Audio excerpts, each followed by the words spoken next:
Are we live? No. Yes. Yes. Yes. We live? Yes. Okay, so I ain't gonna curse. Make sure the camera is right. Are we live? Are we live? Are we live? Are we live? Hold up. Are we live? Are we live? Are we live? Are we live? Who you, man? Queens native. Queens native, man. Queens native. We go way. Professional basketball player. 12-year career. Yeah, still going, bro. Still going. So, look, I guess I'm gonna start at the beginning. Born in St. Louis.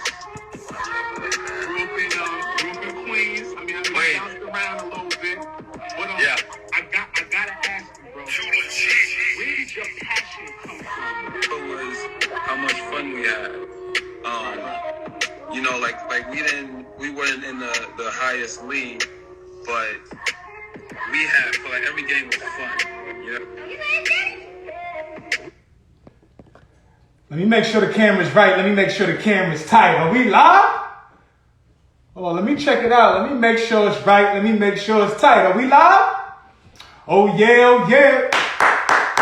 Big Flea, CO here. Back at it again, y'all. Back at it again. Oh, we live. Episode 45. The return, the Mike Jordan, the comeback, return. Episode 45, y'all. I want to thank y'all so much for locking in with me as I bring y'all the latest edition of All We Live. Again, y'all, like, share, comment on this. Let me know how you feeling about this. Send this to your family. Send this to your friends. Also, I'm going to need y'all to subscribe. I'm going to need y'all to go over to Apple Podcasts and subscribe to the podcast, y'all. We live, y'all. Again, appreciate y'all so much. Hope everybody's having a blessed week. The start of the week is here. Monday is here. We rocking, y'all. We right back at it, y'all. Right back at it. I want to take a moment to say thank you to my dog, Mr. Truck Bryant, for tapping in with us last episode. If you missed that, that was a great conversation. Go ahead and head over to my Instagram page. It's posted right there. Or if you just want to check out the audio, again, I'm everywhere. Spotify, Apple, Google, wherever you find your podcast, Big Flea is there. All we live, y'all. All we live. Got another great show ahead for y'all. Let me take a moment to throw in here who we're going to be rapping with today. So we're going to take a moment to, this is a little personal for me. It's a brother of mine, has an amazing story. So we're going to tap in with him and really lock in with Mr. Spencer Smith. So we're going to get that going momentarily. But again, like I said, y'all, like, save, share this with everybody, y'all. Share this with everybody. We live, y'all. Let me go ahead and get my dog in the house and we'll get this going. Again, everybody that's jumped in already, I appreciate y'all so much. Y'all. Look out Thursday, y'all. I'm coming back with a special one. NBA free agency just started about 2 hours ago. And then on Thursday, we had the NBA draft. So I know y'all are pumped about that. I'm going to bring y'all a whole show based specifically for the NBA draft and for free agency. So that should be good. I'm going to have a couple of my guys jump in and we're going to do a little roundtable talk and do what we do. Let's see if the man in the hour is ready to rock. And we're going to get this going. My dog. Big dog. What's up, brother? My brother. Yo. How are you? Thank you so much, brother, for doing this, man. I really appreciate this, Spence, for real, brother.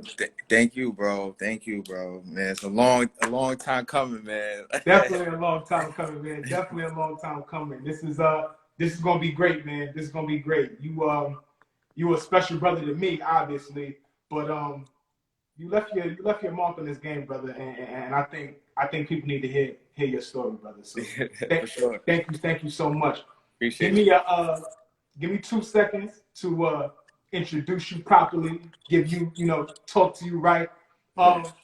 Ladies and gentlemen, so if you don't know who you're looking at today, to my new knowledge, we got a Brooklyn native in the house. He's a Brooklyn kid, y'all. He was born in Brooklyn, but Born in Brooklyn. grew up in White Plains. Facts. Great play at White Plains High School. Went on to take his basketball career over to Post University, where he had an amazing 4 years there.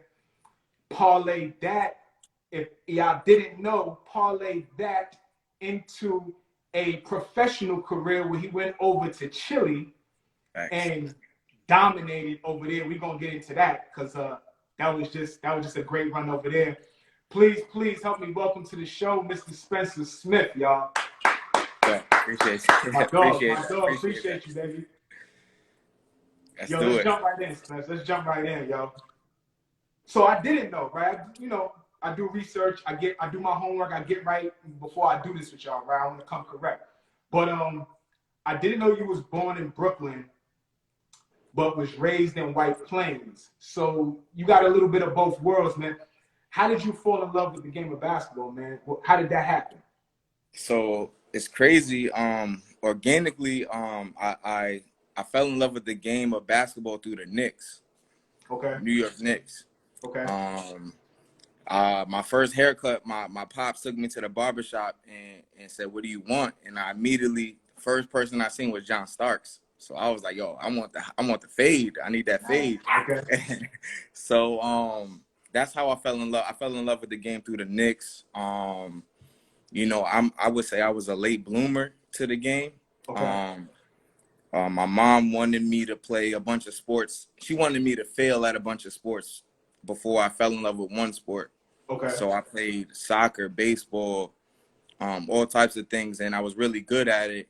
And basketball was one of the ones where I would take it home with me. So, Fisher Price hoops. Got you. Okay. Backyard, Okay. local gyms, Okay. stuff like that. And as I grew up in White Plains, my group of friends, my brothers that are still friends now, we all love the same thing. So it was like an organic a feeling like, yo, you love to do this, I love to do this, let's do this all day, every day. Nice. And that's where I got the hard work and the grind, because we always just trying to do something with this game that we all love. I love and that. That's how we all started. I love that, bro. I love that. So again, organic, right? Everything is just happening organically, man. But for most of us, when we coming up, right, bigs kind of go after bigs, right? They're kind of watching and looking after bigs, and then guards kind of look after, kind of mirror their game after guards. But we in like a positionless basketball time right now, right? So it may be a little different for the kids now. But when you were coming up, you mentioned John Starks. Are there any other guys that were major influences on your game specifically? You would take anybody off the Knicks roster. I didn't watch anybody else but the Knicks. So I feel you. Okay. I got a little bit of Anthony Mason. Uh-huh. I got a little bit of Charles Oakley. Okay. I got Patrick Ewing, Charles Smith, Harper. You know what you're doing in my heart right now. Come on, that's how I was raised. Jamal Crawford was one of my favorite player. Okay. So I just took a little bit of everything. I always joke with my mom is that I was supposed to be 6'5" or 6'6" in another lifetime. Got you. Heart is where I got most of my skills from. Just my heart, tenacity. It didn't matter if he was big or small. You're going at him. I'm going at him. So and that's the little Brooklyn. That's the Brooklyn in me right there. Got you. That little piece of Brooklyn. That's what's up. That's what's up, bro. That's what's up. So I got the opportunity to rap with one of your older mentors, Tory Thomas, right? Yes. Great dude, great conversation, just a super cool dude, right? And y'all are from that Weschester area, right? I kind of consider y'all the sixth borough, right? Yeah. But there's spots out there, Mount Vernon, White Plains, New Rochelle. There's hoopers. What's the culture like when you growing up out there? How tough is the competition out there when you coming up? So I grew up in the era, like you said, with Tory. We got Aaron the Problem Williams. Kirk Williams from around the area. These guys that they're big time in the city, but you know, when Team 914 was really doing things out in Dykeman and around the major leagues, summer leagues and stuff like that, you know, these are the type of guys that I was going up against. And Right. Okay. me being a little unknown, a little bit younger, it's just the hunger that was there from these guys. It's tough, you know. We may not be the most flashy, we may not be the you know, but we got guys that could ball, and we got heart, and we have pride, and we want to represent, we want to put on for New York just like everybody else. So, you know, anywhere we go, we just try to put on for our people, for our family, and for where we from. That's dope. That's dope, brother. That's a certain type of pride that comes with coming up in that area, I'm sure. Absolutely. You were all-time great at White Plains. If ain't nobody told you in a while, I'm gonna tell you, brother. You were all-time great at White Plains, right? You put a lot of work in there. But I'm curious, man. Take me through your proudest moment in high school, and take me through your most disappointing moment in high school. My proudest moment, I want to say, just my senior year. Our basketball team was, I would say, you could put our basketball team up with anybody in the state of New York. We had 4 professional players on my senior year team, and the 5th player didn't play professionally, but he went D1. So we had a great starting. We had about 7 guys that could hoop, that could start, play anywhere. Just being on that team, that brotherhood. You know, we would go to practice, we would leave practice and go play ball again for another 3 hours. It was just a constant grind. That's the junkie in us. Yeah, man. We just it was love the nonstop. game. We would eat, sleep, breathe basketball. Yeah, We didn't eat lunch. We would go play basketball at lunch, go hit the weights at lunch. Yeah. It was a serious grind with those guys. That was one of my, just being on that team, that was one of my proudest moments. And just to be still friends with those same guys. You know, most of those guys were at my wedding recently. And we're still, you know, brothers to this day. That's dope. My least fondest moment, that same year, I got an injury during one of the biggest games of my my high school career. I got an injury in the night before the biggest game at practice. I had about 12 stitches I got in my head from freak accident at practice. With one of the most famous guys on that team, even though he's not playing basketball, he's on ESPN, Mike Cousins. Yeah. So he still got an IOU. He owes me a big He gonna pay him for a second. That's my guy. But yeah, I couldn't play. We played if you're familiar with Mater Dei out of California. Yes, sir. A prominent school. They had about 7 D1 players. Taylor King was their best player. Went to Duke. Yes. The Ware brothers. Yes. They had a point guard, Cameron something. He went to Oregon, big 7-footer. And They was loaded. They was loaded. I couldn't play that game. My team, we lost by 5. We played really well. We lost by 5, but I know if I was able to suit up, then that would have been one of the biggest wins for a New York team around here, I would say. You know, so that was my least my worst moment in high school at White Plains. And that 5, you said you lost by 5 points. 5 if points. If I know my brother the way I know my brother, he a bucket. So I'm a bucket. And 5 points is not at that 5 point, point difference. You know what I'm saying? So yeah, I get it. Damn. At that moment in high school, I was probably one of the better defensive players around here. So my assignment would have been Taylor King. I was looking forward to that matchup. When I found out, maybe in the summer, like July, I was looking forward to that matchup. You know, and he's about 6'7". He's probably 6'8", 6'9". But that was my matchup, and I was looking forward to. I worked for that moment, and I wasn't able to get it. And I was bummed for that. And you know, we lost by 5. He had about 20, 25, something like that. But we lost by 5. But you know, we had a couple guys that could hoop on our team. Sean Kirkpatrick made it to the Brooklyn Nets. Okay. Probably one of the better players I've played with.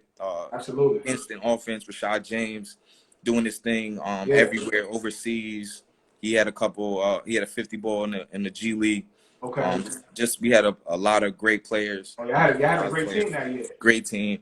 Great Nice, team. nice. So you've transitioned into coaching, right? So you realize how important coaching is, especially to the young guys coming up, helping them develop their games. Mm-hmm. The most influential coach that you had coming up, can you speak on who that is and what kind of impact he had on your game? So there was a bunch of coaches that really impacted my game at different points of my basketball career. Okay. The first coach I had, my freshman basketball coach, his name was Coach Avery, Okay. and he just taught me discipline. I was, you know, in ninth grade, you know, I'm 14, 15 years old, and he taught me, you know, you're on time, you know, you're late. Like it's such a cliche thing to say to kids now, but you know, if I practice at 3 o'clock and you walk in at 2:50, 2:55, you know, that's not really early. Right. Like early is, you know, 2:30. Right. You know, you need to be sweating before you start practice. You know, get your shots up, make your free throws, like you know, things like that.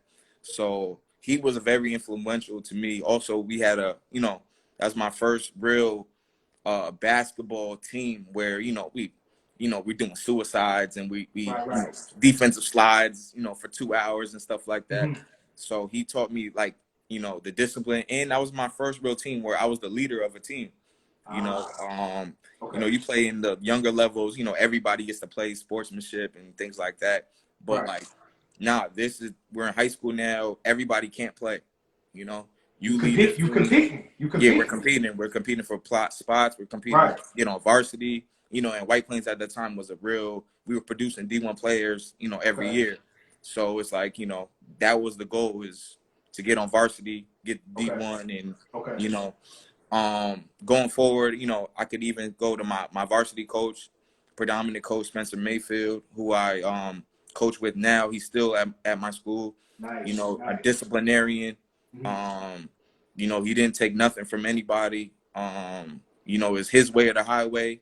You gotta understand that you know, if you want to play for this team, you gotta listen. You gotta, you know, we working for something. You know, working for a championship.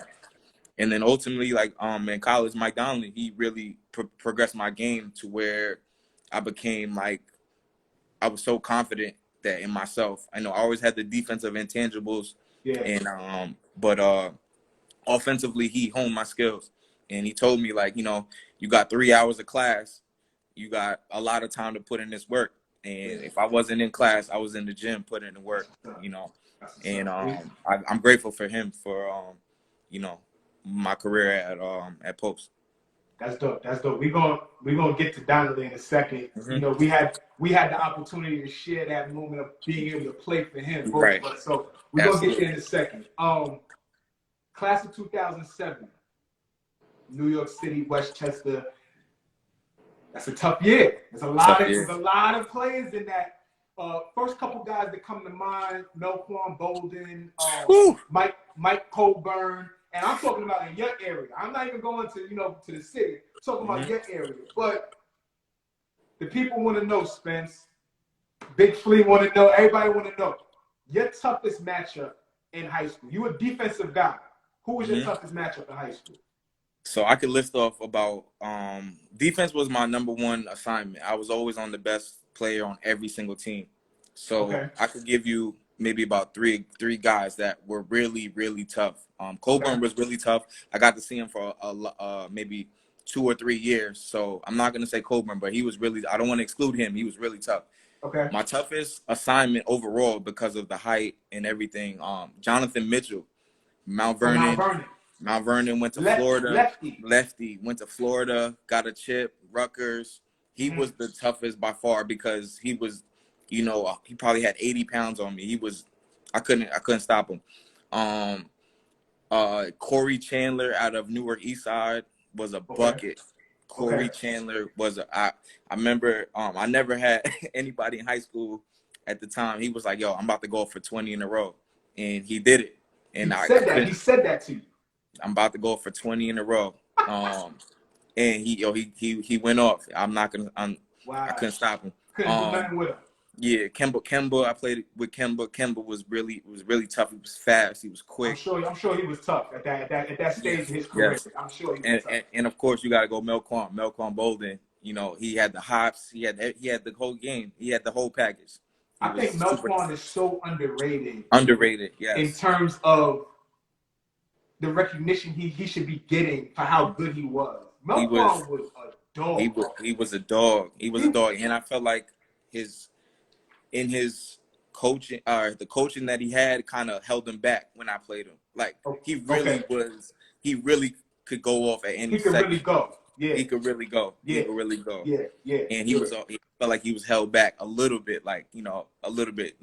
running plays and stuff like that. Yeah. Just gave him the ball and got off the ball. But he could go. So those are some of my most memorable. But a lot of the toughest opponents I had was in practice. Really, Sean Kirkpatrick, Rashad James, Jamel Camardi, those guys, in practice every day, they pushed me to be who I was. So like, other than those big guys, everything else was a breeze. It was a breeze. Hey, my dog. Talk about it, man. Talk about it. It was a breeze. Hey man, listen. So at this juncture of your journey, right? You making the transition from White Plains going into Post University. That's kind of where we cross paths and we meet and things like that. But I was listening to a prior interview, actually an interview that you did years ago with Tory Thomas. Mm-hmm. I didn't know that you were a walk-on at Walk-on. Post. Yeah. Talk to me about how you got to Post, why Post. How did that happen? Crazy story. So Donnelly came to watch me at a game. He was recruiting somebody else. Okay. He came to saw me at the county center in Weschester. Okay. And he was watching another dude, and we ran through him. We ran through their team. Okay. Our goal in high school was we weren't playing the fourth quarter. Nobody's playing the fourth. I got you. So we ran through the team, and he came up to me and after the game, and he was like, I know you got a couple of D1 looks and blah blah blah, and I was like, nah, I got a couple, but I'm open in recruitment and stuff like that. And he's like, are you sure? Like, I want to get you up on campus, blah blah blah. So I'm like, in my head, I'm like, I'm going D1. Like, this is what I'm doing. Of course. So we get to the summertime, and I have nothing. I have a couple options, a couple of really good D3s, some D2s, but the D1s I want weren't where I wanted. I had like University of Northern Iowa, NJIT was just becoming okay. So I was like, I didn't know about prep school or JUCO or anything like that. My mom was like, do your 4 years and whatever happened. So I got to the point where I was just writing every school in the East Coast. I just wrote every school, and Post was one of them. And he was like, yo, come up. So, I'm looking at the roster of the team. There was like 7 juniors, 5 seniors, and no sophomores. So I'm like, all right, if I could get through the first year, first 2 years, by the time I'm a junior, this is my team. Like, So he brought me in, and he's like, yo, we don't got any money. You kind of got to bet on yourself. But, I promise, I'll do whatever I can with whatever I got when it comes. So, this is like August 5th, and I'm in Post in the cafeteria, in the drug. Okay. So he's like, yo, it's August, 5th. School starts in like 2 weeks. So I'm like, yo, all right, let's do it. So I just was like, oh, I went to Post. I didn't know anything about the school, never seen the school, nothing. And I was like, I just bet on myself, really. Wow. Yo, Spence, bro. I swear I've never heard that story, man. Yeah. I never knew how you wound up at Post. And there was a lot of guys coming in, even that I felt like I was already better than, that got scholarships and stuff like that. So that just made me even more hungry, you even know. more hungry, So, even more. Yeah. so yeah, I don't think Donnelly knew what kind of guy he was getting. I know he knew what kind of guy he was getting, but yeah, I just work for everything I got, and that's what kind of, you know, that's what just kind of guy I am. That's dope. That's dope, Spence. Yo, I appreciate you sharing that with us, man. You got Simon in the house right now. Simon didn't even know that, man. That's dope. That's Big bro. That's big bro right there. yeah, man. That's crazy, man. So while that's fresh in their memory, right? Let me ask you this: could there have been anybody else besides Post? Was there anybody else that you almost felt like you was ready to commit and go there? So the second school I had was Rhode Island College, and Okay. it was a D3 Rhode Island. Nice. I took a visit there. They took care of me. Oh, sorry, two schools: New Rhode Island College and NJI and New York Tech. Oh, NYIT. Yeah, Newark. Yeah. So okay. I went to a visit there, stayed overnight. New York Tech was a good school. Yeah. So they I went into their workout. They had even more. They probably had 7 seniors at the time. So I'm like, you know, this is my team next year, like, right. You know. So they ended up signing some dude from like Sweden or something crazy. and I remember we ended up playing them one time. So, you know, they got the business. But that was the second school I was gonna go to, NYT. And Rhode Island College, they were good, but it was like a D3. So I was like, yo, you know, I'm betting on myself. Like I want to go to I want the highest competition I probably can get. So those were the top 3 that I had. Top 3. So we got Post, Rhode Island College, and New York Institute of Technology. Nice. Okay, so you make the decision to go to Post. You walk on, right? Nothing but juniors and seniors. You know, we got our dogs over there. We got Simon, we got Issa. We got a whole bunch of guys over there, right? Yeah. 2-part question for you right here. Your experience. What was it like playing for Mike Donnelly? And how were you able to gain his trust in playing you more and more and more? So Mike Donnelly was one of the best offensive coaches that I've ever had. Okay. Our individual workouts were harder than practices, were harder than the games, honestly. You know, the drub it's always like early September, so the drub is hot. You know, he putting an hour and 30 minutes on the board, and we just no water, no nothing, just nonstop work, nonstop. So being that my defense was ahead of my offense, that was like my time to like really show him what I got. Okay. You know, and you know, I'm young, so it dropped really bouncy. So I was really bouncy in workouts. I'm doing like unusual stuff, dunking and all type stuff I didn't do in high school. Like, you know, I'm showing them my offensive game. It took a while, honestly, to gain his trust, being that there were so many returning players. And one of my best friends, Garv, was the point guard. You know, he was the scholarship guy. He point guard. They you know, pretty much gave him the ball from day one. So at the same time, I'm trying to battle him, but I see, you know, I've always been very savvy and smart about like numbers and things like that. So I know we got guys like Ty Doolin, a senior. We got Art Robinson, a damn near 1,000-point scorer. We got Pete is a 1,000-point scorer. So you know, we got AJ is there. Yeah, AJ's getting up there, like you know, with his 1,000-point scoring. So we got scores. I gotta just fit in and find a way. So I know defense was always gonna get me on the court. So I was just, you know, just work as hard as I can. I had a great mentor in Issa with me. You know, we both fell in love with the Knicks, so we had like a great connection. I always remember a couple practices. This was the time when Nate Robinson was you know, getting benched by D'Antoni. So we had to sign like IDC, like I don't care. Like we just gonna be on the second unit, we just gonna go kill everybody in front of us.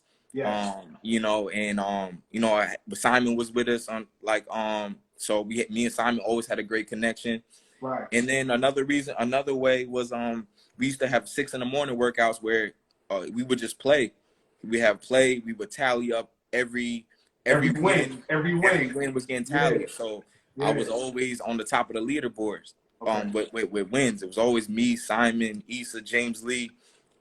So like those guys, I'm like, yo, you know, we on the second unit, but we always winning. Like we, you know, we got to get some time in. We just we had a great rapport. So I just knew, you know, I always knew work hard and things like that. So, you know, I always just stayed in the gym, you know. It kind of hurt my schoolwork side, but I was in the gym until, you know, it closed. You let it games, man. Yeah, I was in the gym till it closed. So, you know, That's I think him, Donnelly being a workhorse too, he was there late night. So, you know, we leaving at the same time. 11 o'clock, he's leaving. 11 o'clock, I'm leaving. So, you know, things like that.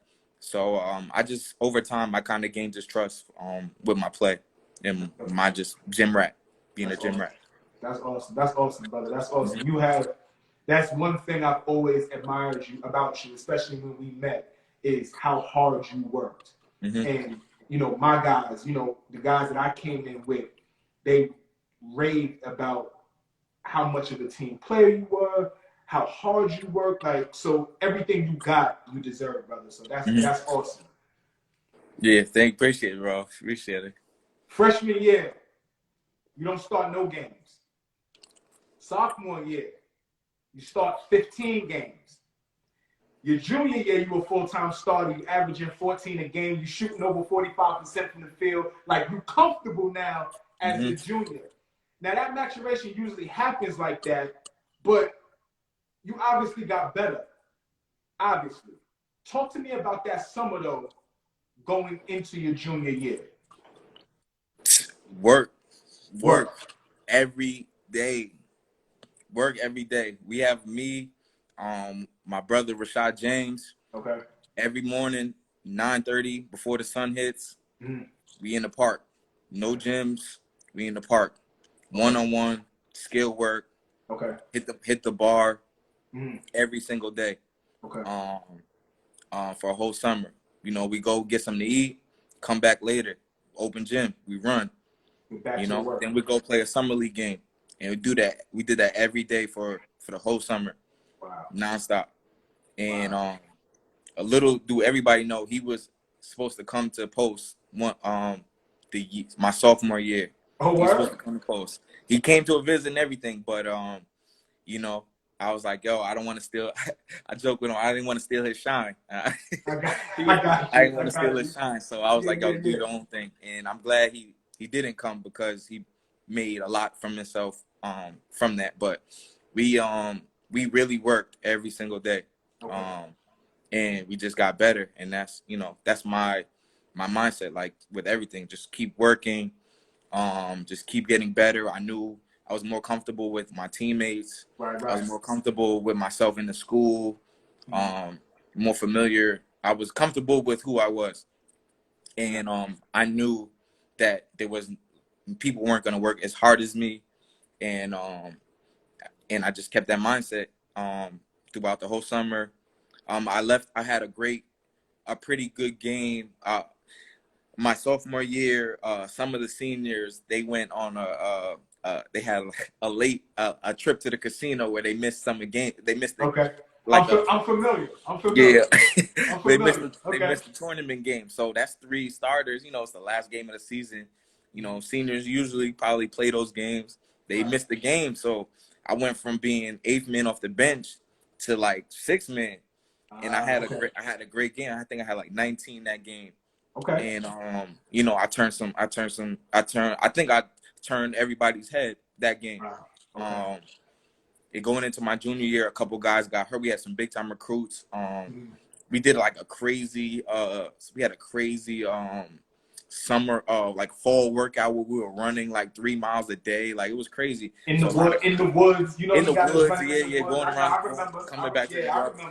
And a couple like AJ and a couple, we had a good recruit, Brandon Romaine. They both fractured their foot. So, you know, they couldn't start right away. So, you know, I jumped in. We're going to Minnesota and stuff like that. So I jumped in and helped my own. So I felt like I stuck after that.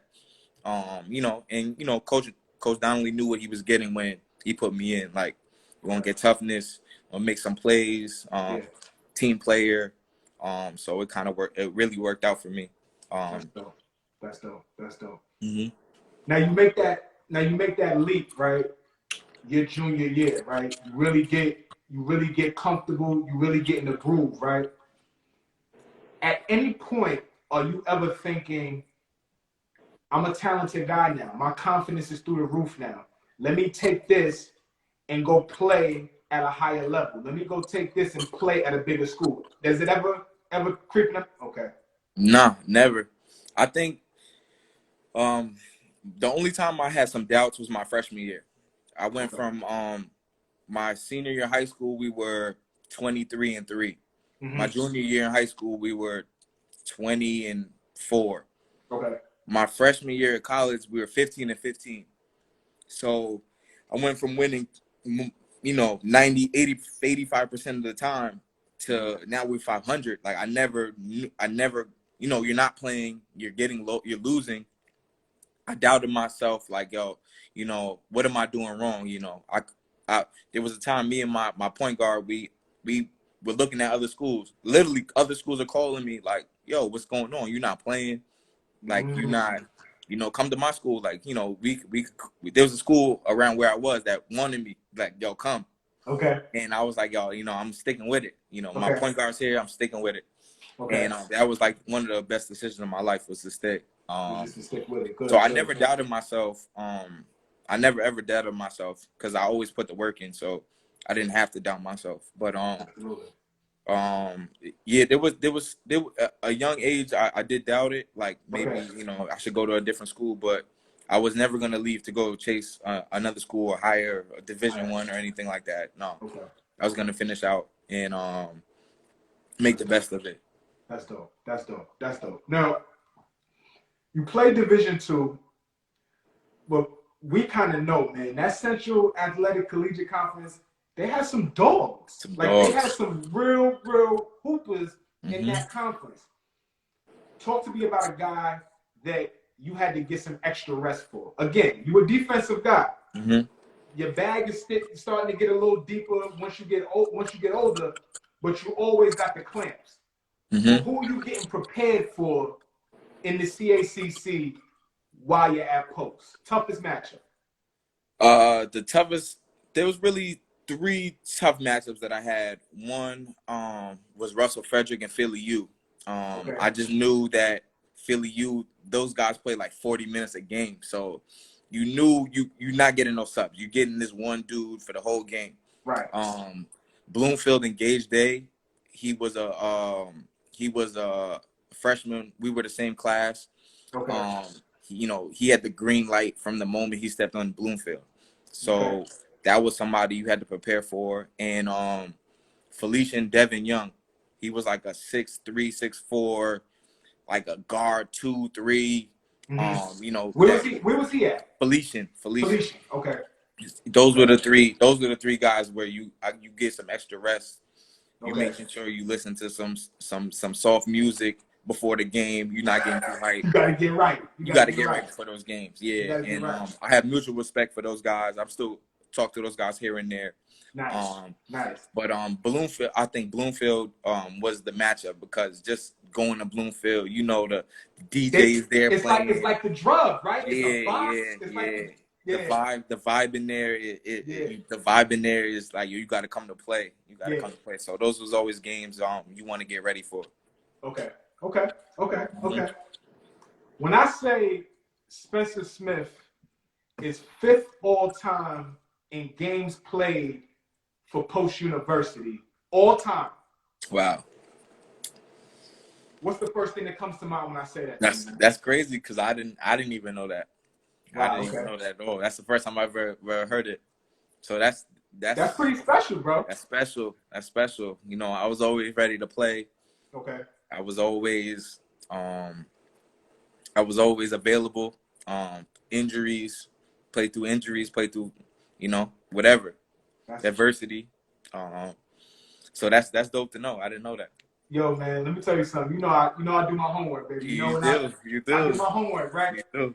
When I saw that, right, I was like, okay, Spence. That's Okay, dope. Spence is always available, always ready. I love that about you, brother. I love that about you. That's dope. Your senior year, there's a coaching change. Donnelly gets a better gig. He goes elsewhere. You get Coach Al, right? The year prior, though, your last year with Donnelly, y'all struggled a little bit. Y'all about 500. Y'all are 9-9, right? Coach Al comes in, and y'all off to the races. Y'all finish the season 14-4. Biggest difference in coaching styles with those two coaches. Can you speak to that? So those, it's crazy that you say that, right? Because those numbers are confusing. They could be confusing. Okay, so, talk to me. Coach Donnelly, we had a very young team. I was a junior leader, pretty much, of the team. We also got hit with a lot of injuries that year. Cecil Stinson tore his ACL. Oh, wow. Okay. We had a senior transfer, John Lucky, 6'5" point guard, 6'5", like 225 point guard. Ooh, okay. Point everything. Okay. He got hurt at the end of the year. So our starting lineup, I was playing like the 4 at that time. Wow. With a freshman big. So we were really young, but we hooped though. We was hoop. We got after it. We hooped. Okay. It was a weird style of play, but we was hooping. Okay. So we took some lumps that year, but I'm really, that 9-9. I was really proud of that team. Let's go. We got a coaching change, and that changed everything. To be honest, coaching style, everything changed from my junior year to senior year. It almost took the love away from the game, from school. Wow. And because just the style of play, we went from, run and gun, get to the paint, make a play, to like pass the ball 10 times before you shoot. You know what I mean? Or find these certain people for your shot. So, any freshman or any person that wasn't like mentally like strong, it would have messed with you. Right. Okay. He brought in like 10 new guys. So it was like for half the season, it was like new guys versus old guys. That's how we were playing. Okay. So it was like it was crazy. By the time we got to like winter break, we all got together and we were like, yo, let's just do what we do. Like we all came together like, yo, we just gonna ball out. Like whatever happens, we just ball out. Okay. And that's what really sparked our run.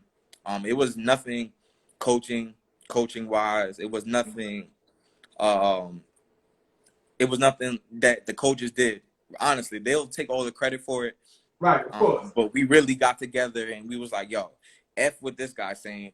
We about to go do what we got to do, and let's go on a run. And he started putting the right people in at the right time, and we had a good chemistry, and we balled out.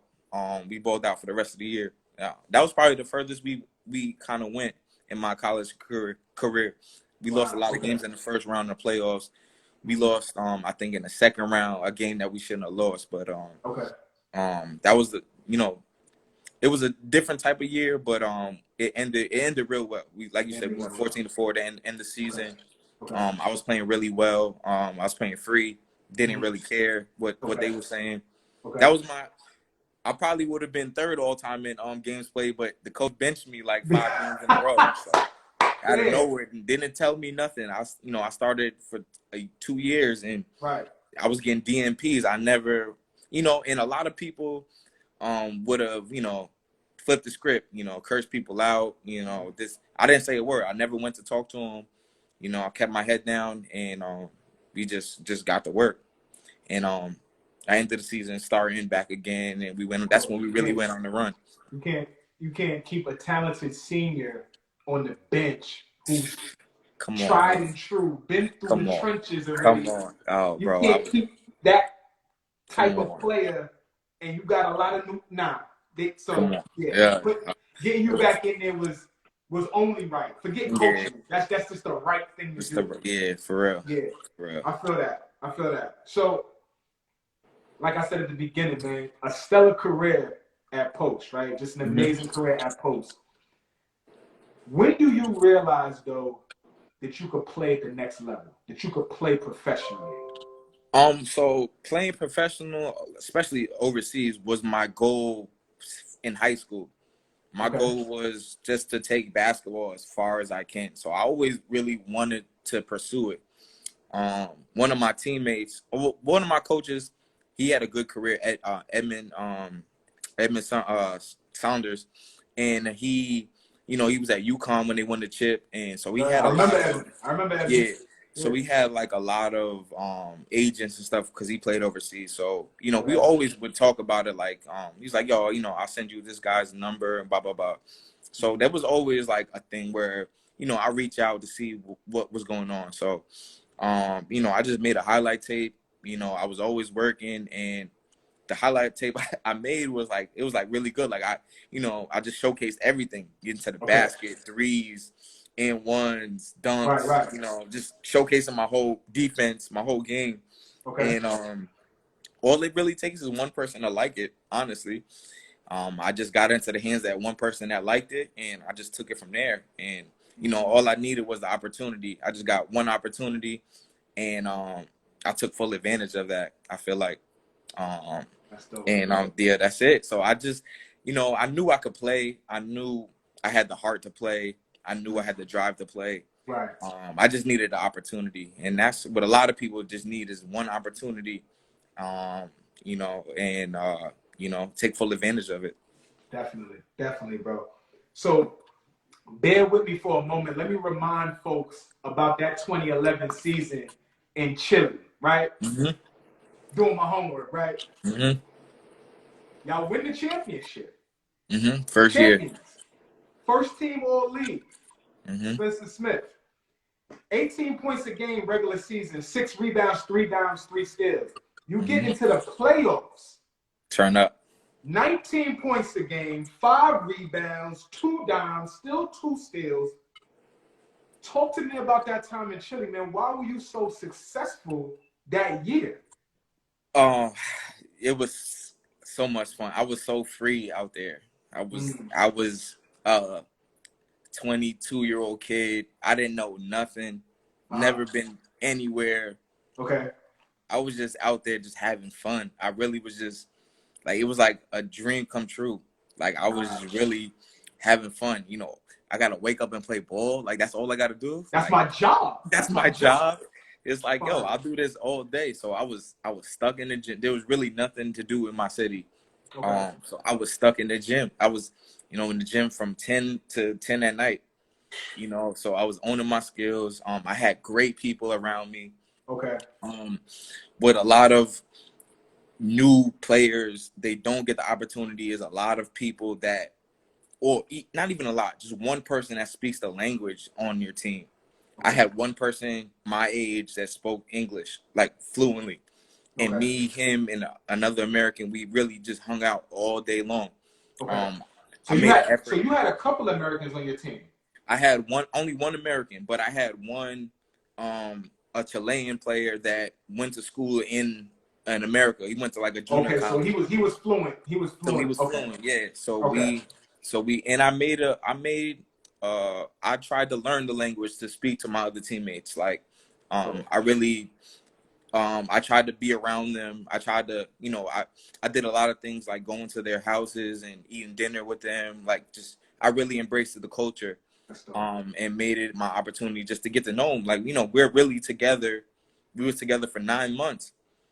So like I did everything I could just to understand, like, what they do on the off season, like, things like that, what they do on days off and things like that. So, we had a really great season. It was so much fun. And I had a coach that he really trusted me to do just to keep the team together, being the point guard of a team full of guys that don't speak English is like, that's like, and my coach barely spoke English. So, that was a lot of trust for me. And they trusted me, I trusted them, and we had it was a fun time. Really you know, fun time. you're, you know, essentially your rookie year as a pro, but Hmm. that type of season, your first time playing professionally, bro, Yeah, like that's literally like almost a dream come true. it To was be in a, crazy. you know, going overseas and to play so well, man. That's so dope. Hmm. Now you had a lot of success on the court, right? A Hmm. lot of success on the court. But again, you a New Yorker. You from White Plains, from Brooklyn. Any adversity while living over there? What was the toughest part about living overseas in Chile? Yeah, just I think the first holiday that happened like was Halloween, right? Okay. So, Halloween, I have a younger sister, so just, getting pictures of Halloween outfits and just Okay. like, not being around, like, yo, damn, like I'm missing, like Halloween wasn't celebrated out there. So Mm-hmm. like just missing like that. Then it was Thanksgiving, like Yeah. seeing pictures of the family, you eating the same food pretty much every day. So it's like, Yeah. damn, like I can't just go home. So Mm-hmm. like, you get the homesick. I was homesick for a while, Christmas, things like that. It was my first time being away from like family for this long. Okay. And where I was, like, it wasn't the best. We didn't have supreme Wi-Fi and stuff like that. So you going days without talking to people. You just, Yeah. and then on TV everything's in Spanish. So it's like, yo, I just want to just hear like an American voice. I just want to watch Yeah.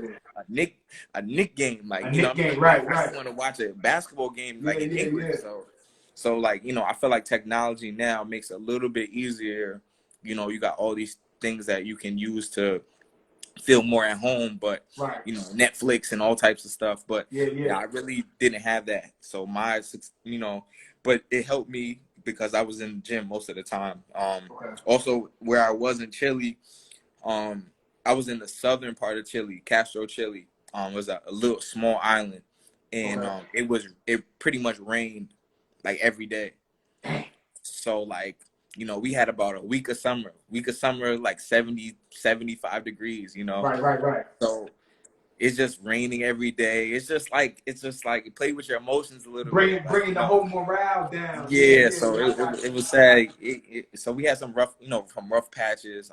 Okay. We only played we played 2 games like Saturday and Sunday. So, Right, right. after Sunday, you guys like 5, 6 days before the next game. So it was some rough times, of course. That's tough. And being That's tough. 22 years old, like, you coming from partying every day in school to you by yourself. So it was just a big adjustment. But I had good people with me to help me, and I had a lot of people, reach out to me and stuff like that. So it was good to have it was good. It was a good time. I'm thankful for the people that helped me get through it as well. That's dope. That's dope. That's dope, brother. Hey, let's have some fun now. I got some fun questions for you, man. All right, I got a couple for you. let's do it. First, we need to start here because I don't know if you can see the shirt, but I'm a Nick. You know how we rock. Yo, come on. You see what I got? You see what I got on right now? You Come know on, how baby. we rock, baby. This wasn't planned. It wasn't planned. You know how we rock. Talk to me. First question. Your all-time favorite Nick. All-time favorite Nick. My all-time favorite Nick, Jamal Crawford. Okay. Jamal Crawford, my favorite Okay. Nick. Okay. Okay. I can rock with that. Westchester County kid. White Plains, Mount Vernon, New Rochelle, that area. Mm-hmm. I need your top 5 hoopers all time from that area. Westchester, that area. Top 5 hoopers all time for you. Okay. Ooh, it's tough. My top 5 hopers from the area. Gotta All go with time. Torrey Thomas. Okay. Torrey Thomas. This is just my favorite hoopers. Go ahead, brother. This your list. This your list. Torrey Thomas. Rashad James. Okay. Devin Austin. Okay. Dave Boykin. You said Dave Boykin? Dave Boykins. Okay. We got one more. Man, I'm missing a lot of people. from the area. Who do I like? I can't. For fifth one, I go Kurt Williams. One of my favorite guys, Kurt Williams. I got a name for you, and I'm trying to figure I'm out missing. what. I know I'm missing some people. Oh, SK. Oh, damn, I forgot SK. Oh, Sean Kirkpatrick. Oh, Yeah, come on, I mean, SK. and that's your teammate, so I ain't know if you. Yeah. Oh, I'm tripping. SK, one of my favorite teammates. Where? I'm tripping. Okay, so you said Sean now, because I was about to bring him another guy that was in my era that I had a lot of respect for from that Westchester County area. My man, Greg McDermott. Greg McDermott was a problem. Greg was a dog. Yeah, Greg was a problem. But he was a dog. Yeah. Greg was a great basketball player. He's a few years ahead of me. Right, he's around my age, maybe a year older than me. I got to see him play, but I got to ride out with my White Plains guys. I got you. So you back in the hood, right? You go back to your hood, the park that you grew up in, the park that you like hooping in. Mm-hmm. It's you and 4 other guys. Y'all not coming off the whole day. Who's on your team? Oh, that's easy. It's me, Jamel Camardi, Sean Kirkpatrick, Rashad James, and Rashawn Johnson. Not coming off. No courts. No courts. No Y'all on the whole day. The whole day. Smoke. I got you. I've always respected how you look at the game, how your basketball mind, your basketball IQ, right? We talk hoops offline. You know how we do. Yeah, exactly. I'm curious to know, same park, you throw a round table in the middle of the park, right? And you just talking strictly hoops. Mm-hmm. It's you and 4 other guys. Who are you talking hoops with? Just hoops. Ooh, that's a good question. Just hoops. Who do I talk hoops with a lot? I gotta throw you in there because okay. I respect it. Issa Carnegie. Okay. I'm talking hoops. I gotta throw Garvin McAllister. Okay. Hoops head. We talking straight hoops. Man, that's a tough one. Yeah, those I can't think of 2 more right now, but that's it. That's all you got. Yeah, that's the 3 right there. That's the 3 right there. You sure. This my platform, and you've been watching it grow, and you've just been super encouraging and super behind me, and I appreciate that, right? Mm-hmm. But this platform isn't just closed off to big names, right? You know what I'm trying to do, and I think all you guys deserve flowers, right? So everybody's moments in their basketball career are very different, right? Mm-hmm. You've had a long career. I'm curious to know, what's your most memorable moment of your basketball career? I think, honestly, the most memorable moment I had was just winning a championship in Chile. Honestly, just in the manner that we did it. I won it on the road in a road arena. Being I was young at the time. I experienced a lot of, I wouldn't say racism out there, but like just being, you play out here in college and stuff like that. You don't really get berated like you get out there. Like it's crazy. It's crazy out there, right?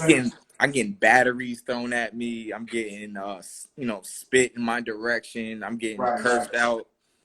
Things like that. And it's like, yo, I can't even talk to you. Like, I don't even know what you're talking about. So, just in that manner, winning a championship on the road, just the satisfaction of that.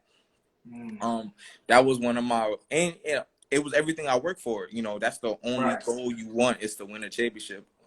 Anywhere you work. So, that was probably my most memorable basketball moment.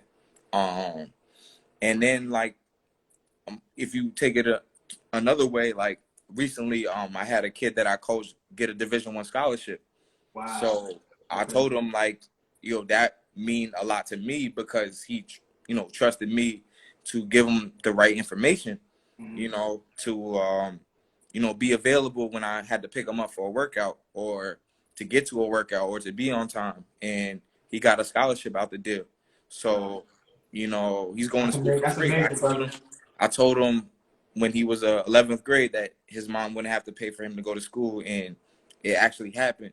So that's like a great moment for me. That's a blessing. That's a blessing, bro. Yeah, that's that he did it at the same school wearing the same jersey that I wore.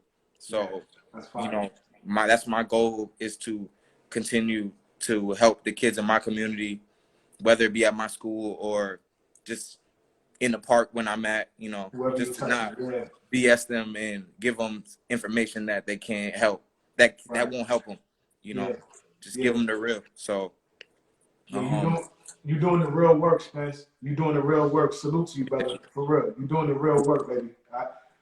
You're appreciated, for real. Definitely appreciated, man. Appreciate you too, bro. You already know. Hey, I got one last question for you, man. Mm-hmm. And I know you've been watching, so you may not know that I give everybody this question. Again, I'm growing this platform. It's organic. It's you guys are trusting me to get on and really, do my thing. And I'm so grateful for y'all. Mm-hmm. But if you could recommend anybody for Are We Live, who would it be? And can you help me? Yeah, of course. I think there's 3 people I would want to recommend. Okay. Actually 4. I'll give you 4 people. All right. So I got Rashad James, a stud. Got mad love for Rashad. Word. Rashad James, Sean Kilpatrick. Okay. Former NBA player, overseas, doing this thing. Absolutely. On and off the court. A lot of things in the community he's doing. Ryan Gomes, former NBA player. He helped me a lot in Waterbury when I was out there. That's dope. We gotta get Ryan on here, man. Yeah, I definitely help out any can. Okay.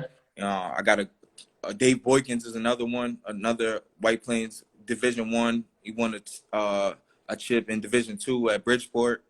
Dave has been brought up on multiple occasions. Yeah, so I think it's time that we get Dave on and really chop it up with Dave. So yeah, and a good friend of mine, Marvin Billups, is the Division III at Purchase College, Hall of Famer at Purchase College. Okay. He put the work in. He played with he got a lot of JUCO stories, prep school stories. Played with Mike Beasley, at Notre Dame Prep. He's a great athlete, good friend. Those are guys that good brothers that I definitely would recommend to you. You let me know. I send the kite out for him. Yo, we're gonna work on that. We're gonna work on that. Listen, I want to say thank you again, Spence. This has been great for me. I hope it was great for you, brother. Nah, it was a blast, man. It was a blast. I want to say thank you, because I've seen this platform from day one.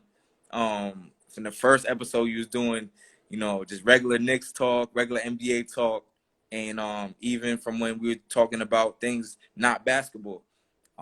This is a great platform, and I'm just happy to just talk about things I've been through, and hopefully I can help somebody that watches this, and just some of the brothers that you had on here, some of the brothers Tory Thomas, Chuck Bryant.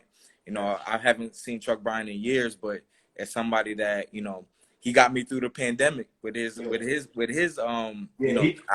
I love we love Truck. We love Truck. So there's these guys that I follow, and just any type of things I could get from this, or I could use and help the kids in my community. This is what that's what it's about. Pay homage and help the next brother. So that's what we got to do. So I want to thank you for having me on here and being able to talk my stuff.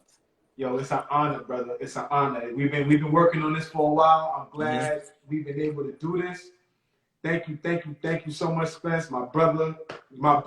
We My gonna, brother, you already know. you already know. We gonna talk, brother. Yes, sir. Appreciate you. Love you, boy. Love you too. All right. Holla, bro. All right. Peace, bro.